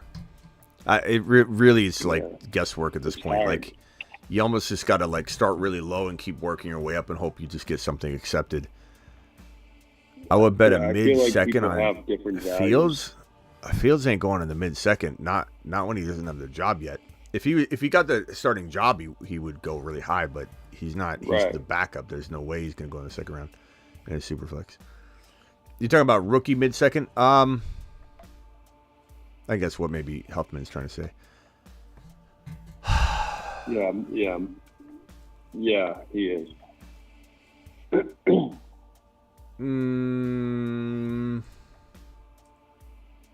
I'd say top of round 2. I would surrender to get Fields in a super flex. I would have no hesitation trading my 2.1 or 2.2 away.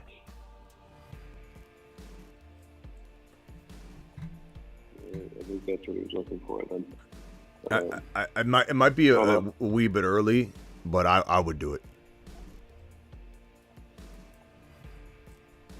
Yeah, I mean, especially if you feel that he's going to take the job, it'll be worth it. And to Travis's point, like they might say, I'd rather just keep him versus get rid of him mid-second. You might have to kind of wow him and be like, I'll give you a top of round 2.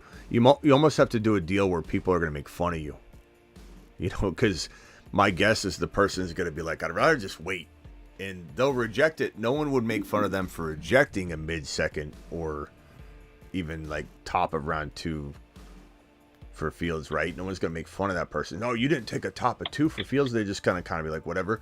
But if you make the trade and you acquire Fields, people are going to go, he's a backup for a backup. You got rid of the 2.2 for a backup. You're going to hear a lot of that. And but you're not going to get him to accept anything else. So like you kind of got to overpay. And I would overpay on the spec that Fields takes the job and you end up cleaning his clock on the deal at the end of the day. Right. I would rather have Fields over Danny Dimes. I'd rather have Fields over, like right now, without knowing anything, with the speculation that Fields isn't going to start week 1 or might not even start until midseason or maybe never. I'd rather have Fields over Danny Dimes in a super flex. I'd rather have Fields over.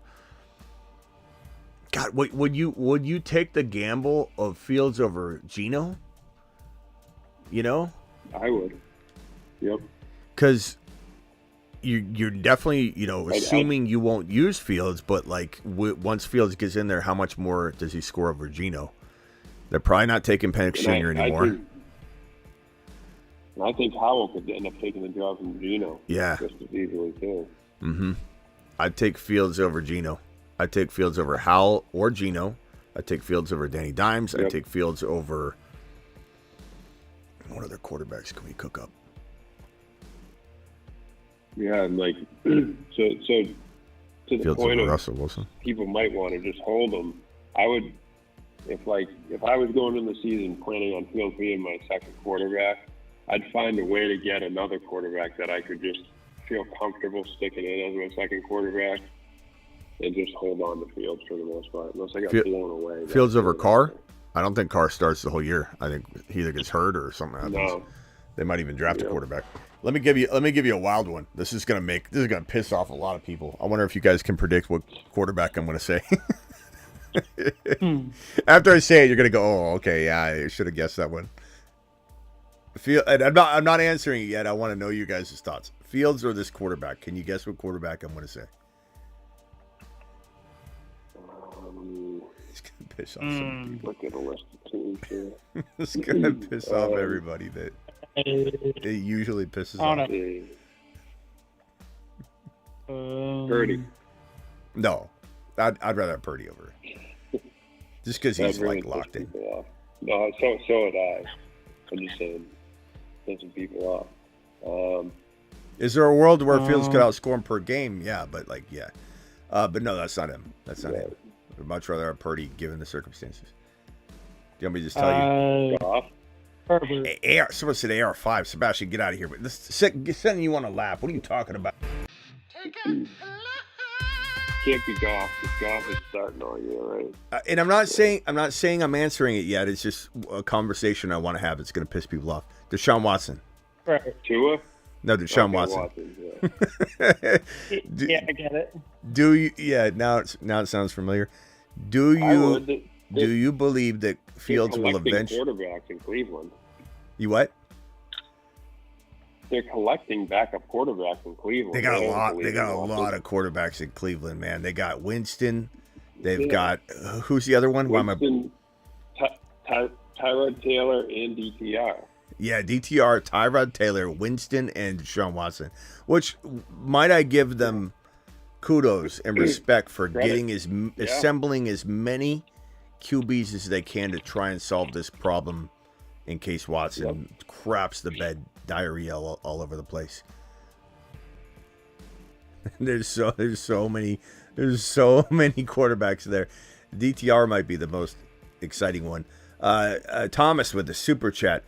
At the 11 pick in a full PPR, would I be wrong if I took Garrett Wilson at 11 and Olave at 14?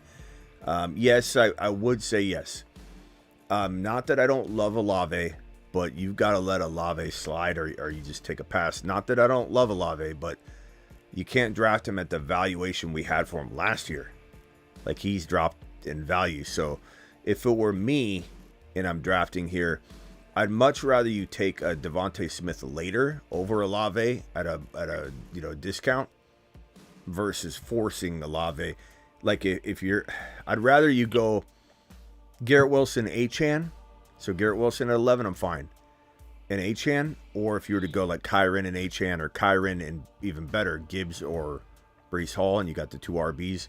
There's nothing wrong with Devontae Smith as your number one wide receiver if you go Kyren and Gibbs or something. But I would rather have Achane or Barkley or even Josh Jacobs over going Olave. So thank you, Thomas, for your super chat. Appreciate you. I get worried Olave is going to be one of these like Terry McLaurins that just never got a quarterback just because of how the Saints are.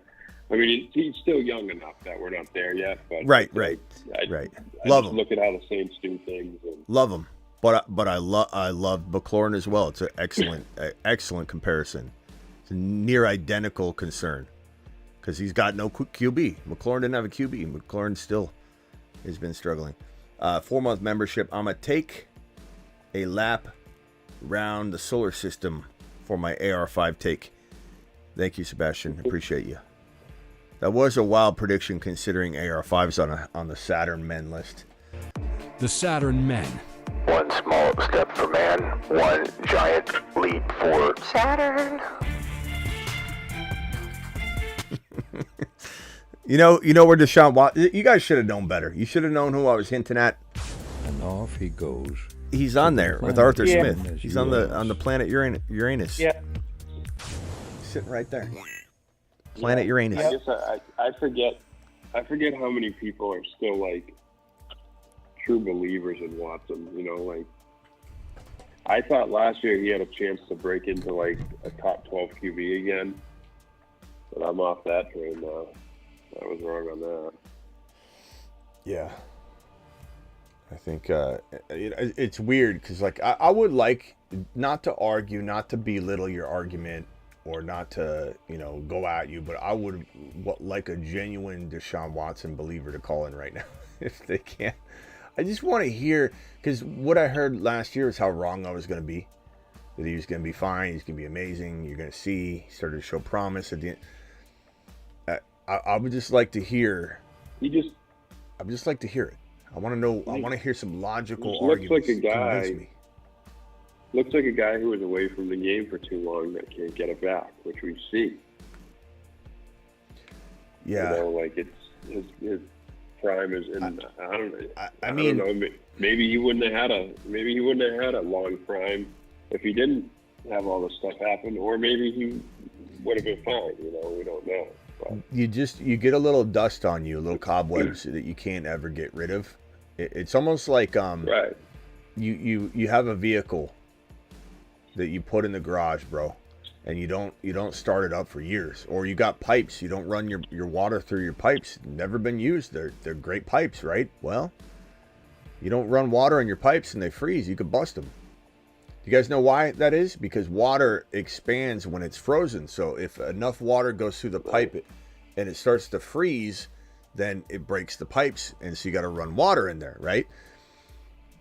I mean, Fields is in the same boat. Fields was to go on the bench and sit for 2 years, he'd be done. He would end up not developing, and he'd bust. He'd be like the pipes. So no one's like immune to this. Josh Gordon, look what he did. And really, I'm not saying Ridley can't have a really good year this year and surprise everybody, but Ridley being out for as long as he was out, should have known that, regardless of the reason, we should have known. This is on me. I got too excited about the possibilities of being the outlier, and I really like Ridley's skill set, but like we should have known that no matter what the reason was, Ridley couldn't come back from that absence and just blow up. Watson, Josh Gordon. Michael Vick was the only one that ever really kind of did. Ricky Williams a little bit. But you lose something. You lose something when you sit out of football for as long as Watson sat out. He got cobwebs. It was like the car not being used in the garage for 2 years. You can't just drive it out 2 years later and it run perfectly. It's going to have problems.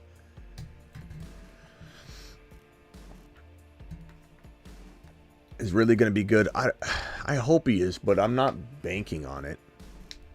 I think he'll be pretty good. Should be okay. I think he can. I think he can do what he did last year, but I know that wasn't. It was too inconsistent, is what it was. But if we have tempered expectations this year, that we don't draft him in the second round, that wouldn't be so bad. I mean, I guess I go back and forth too, because I think he was misused. And I know you say that the reason doesn't matter, but I kind of feel like he deserves another chance because of that. But he is also 30 years old. He'll be 30 in December. Yeah, I guess I would just say like, D-Hop is older. But is he going to be a nuisance enough that really can't get, like think about it. Is really going to be right back in the, hey, go stretch the field role, because Hopkins isn't going to go stretch the field. He's older. And that's true. I don't know. I just don't know. I don't know if Levis, I don't know. I was just going to say Levis, right?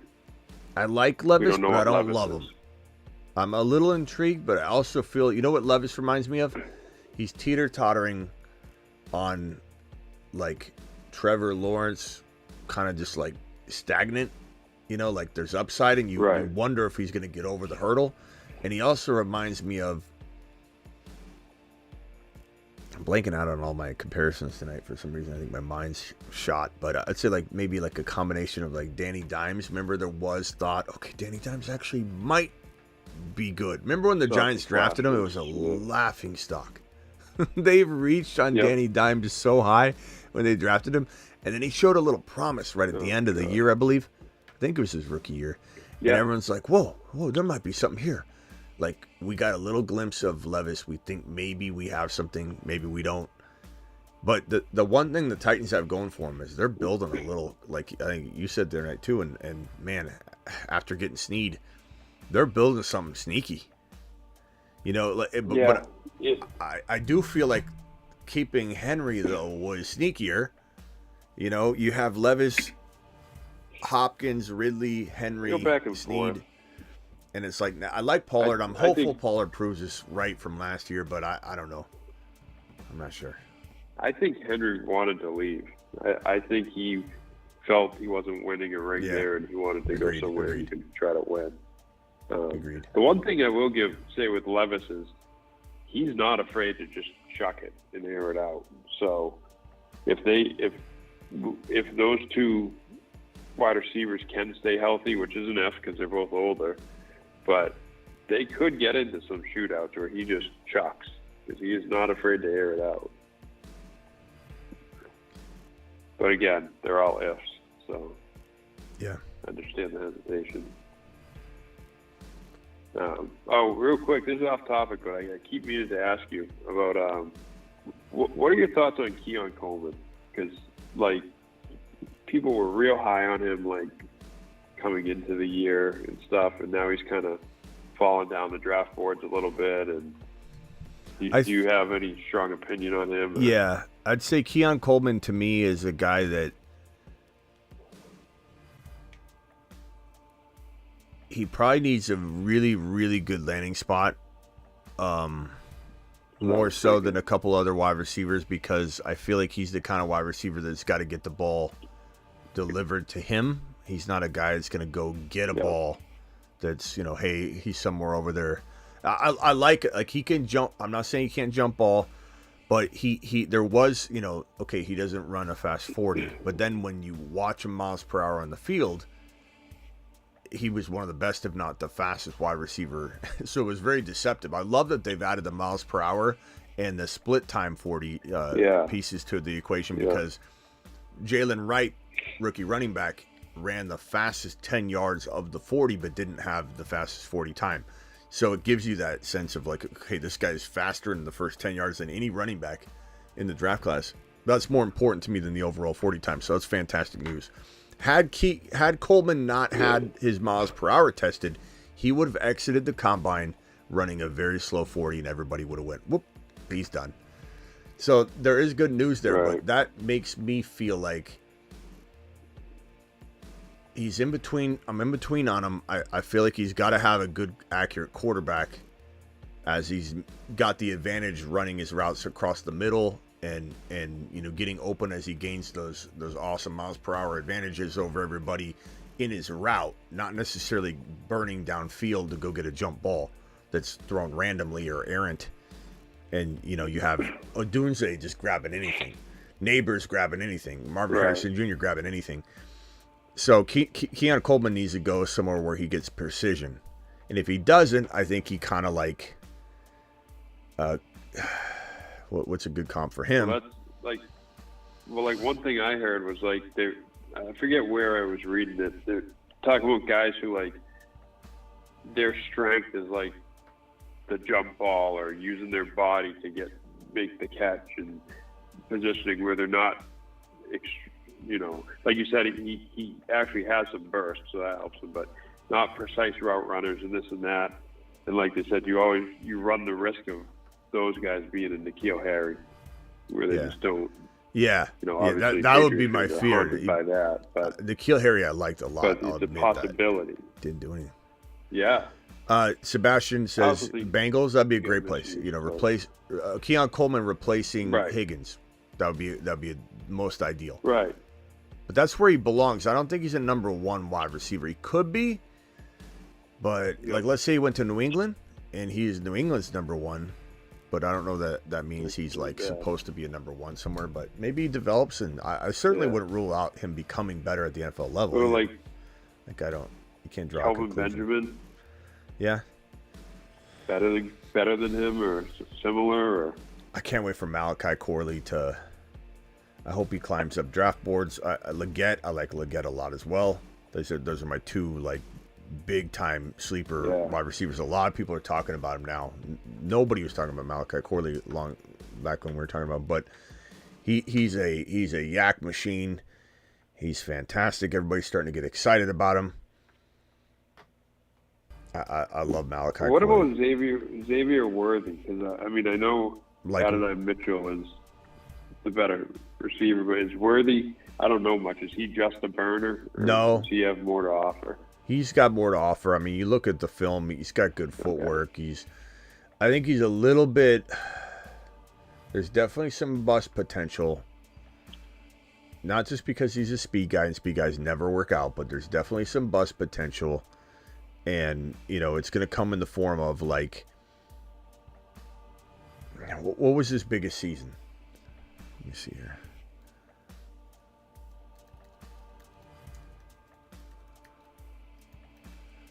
Let me just take a look at his game logs here.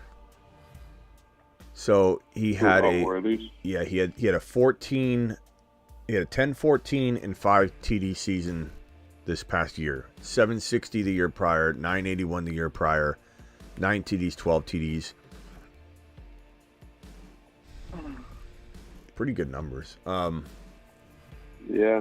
172. Not to look at Tank Dell, but it doesn't always translate. But 172, 6'1".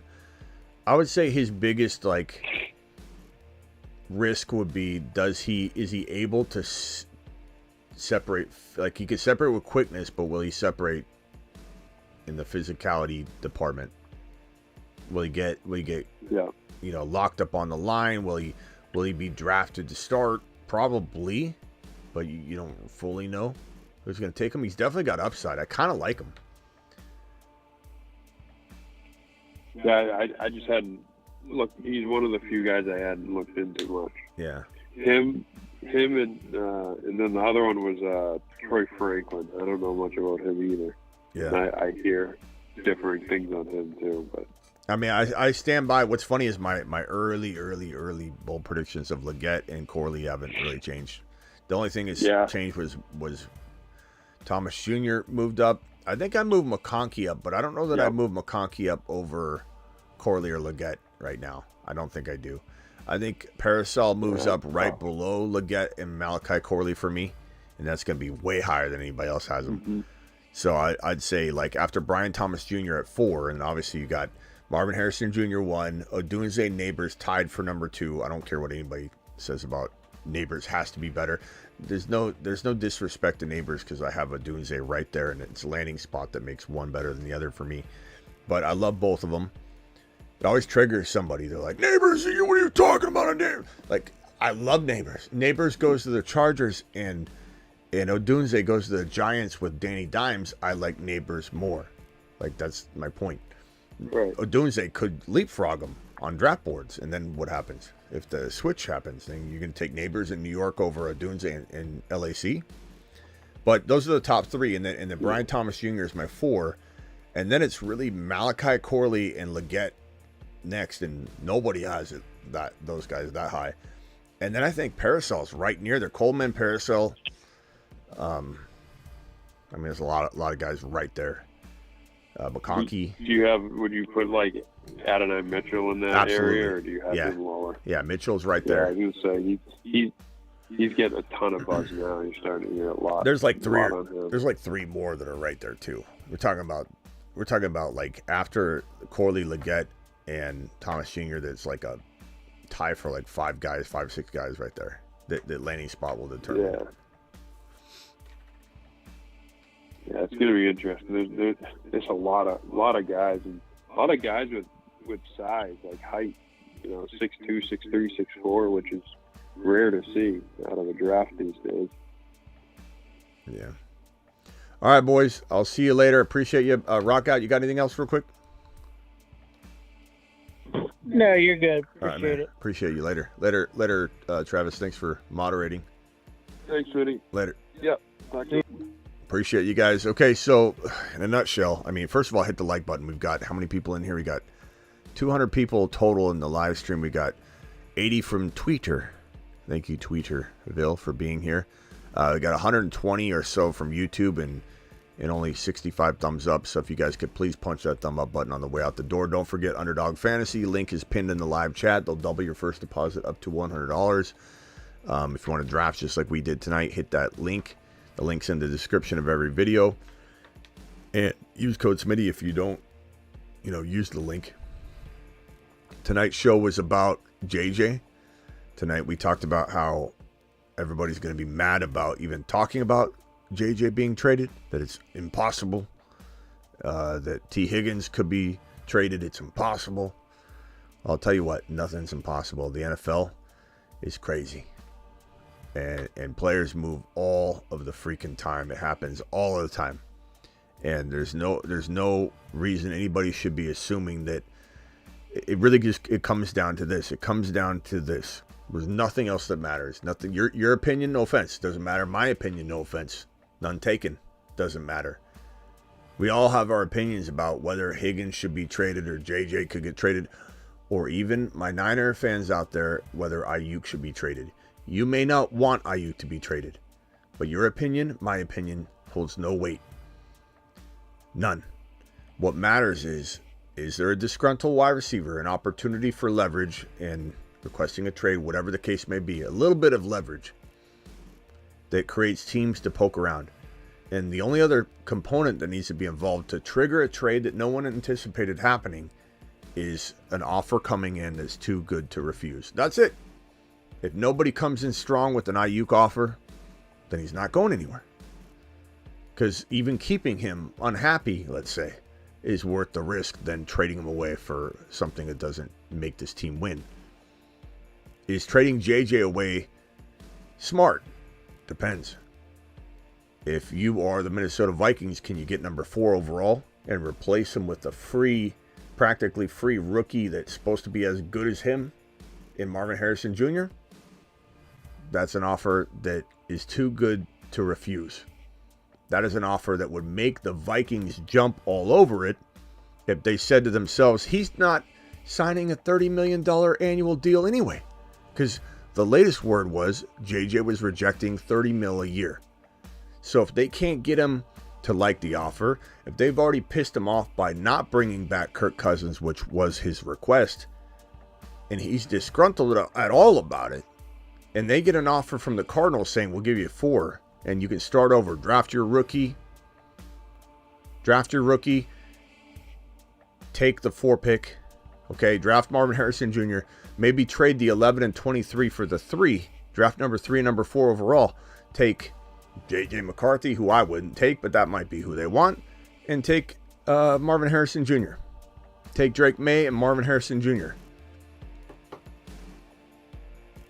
That would be an offer the Vikings couldn't refuse, as would be the Bengals maybe saying, take Higgins, the 18, and a 2025 first rounder. We'll give you 2 first rounders, T. Higgins for JJ. That could happen. That's all that matters. I'll see you all later. Appreciate you. Hit that thumb button. The thumb up button on the way out the door. Hit the thumb button. Hit the thumb button. Live from the Fantasy. Live Monday through Friday, 8 p.m. Eastern. Live whenever big news breaks. Hit the thumb button. Play beat a ball. Hit the thumb button. Do it live.